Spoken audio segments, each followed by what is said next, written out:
पिछले 2-3 दिनों से जो मूसलाधार बारिश हो रही है, जिसके कारण आप सब देख रहे हैं कि ग्रामीण में जो गाँवों से जो संपर्क टूट गया है और शेतकरी का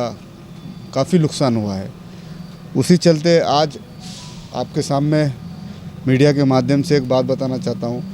नांदेड़ शहर में भी जिस तरह से आप देखते हैं कि अभी हमने मालूमात लिए प्रशासन से कि भाई विष्णुपुरी दर्रे के 10 दरवाजे खोल दिए गए हैं,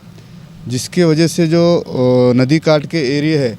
और जो नाले आते हैं बैक वाटर, वो बैक वाटर की वजह से जो नदी के नज़दीक के जो बस्तियां हैं, वो बस्तियों में पानी हमेशा की तरह हर बार जैसा आप देखते हैं कि भाई पानी बार बार जैसा स्तर बढ़ते जाता तो घरों में लोगों को पानी घुसते जाता। तो मैं आपके माध्यम से आवाम से एक अपील करता हूं कि भाई अपने जितने भी अड़ोस पड़ोस के लोग हैं उनसे आप राब्ता करें और अपने जो नज़दीकी जो हमारे आपके जो रिलेटिव्स है उनके घर तक आप उनसे कांटेक्ट करो, या तो किसी के अगर यहाँ शहर में अगर कोई रिलेटिव्स वगैरह नहीं है तो महानगर पालिका की तरफ से जो निवारा केंद्र है और साथ ही साथ प्रभाग नंबर 12, 13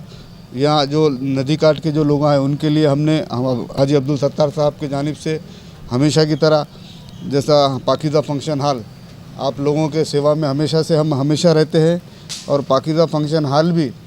जिस तरह से अगर पानी का अगर स्तर बढ़ता है, लोगों के घर तक अगर पानी पहुंचता है, किसी के पास अगर रहने के लिए जगह नहीं है तो पाकीज़ा फंक्शन हॉल में भी हमने यहाँ इंतज़ाम रखा है। और हमारे जो महिला कमेटी जो हमेशा से नौजवान बच्चे बढ़ चढ़ के हमेशा से जो पानी घुसता है तो मदद करते हैं महल्ले के।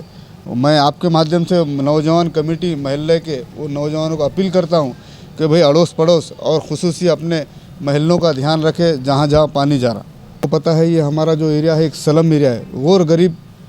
लोग रहते हैं। अनाज पानी घर का सामान, किसी की लड़की की शादी रहती है वो बेचारे अपना सामान लाते, तो इंतज़ार करते कि भाई पानी ना बढ़े। पानी अगर बढ़ता है तो जाहिर सी बात है कि उनको वहाँ से निकलना ही पड़ता और नुकसान होता है। और साथ ही साथ जिस तरह से हम सवेरे से देख रहे हैं कि कुछ लोग पुराना ब्रिज रहने दो या हमारा नीचे ईदगाह के पास का बंधारा रहने दो या नौघाट का बंधारा ब्रिज रहने दो, वहाँ पर सेल्फी और इंटरटेनमेंट के लिए आ रहे हैं, तो अच्छी बात नहीं है, बहुत गलत बात है। जैसा कि आप जानते हैं कि जो लोग परेशान हैं को आप मदद करने के बजाय आप अपने स्टेटस के लिए तो सेल्फी उतारते हैं, तो बड़ी शर्म की बात है। मैं आप नौजवानों से अपील करता हूं, गुजारिश कि भाई सेल्फी के आप नात में ना जाए, लोगों की मदद करें।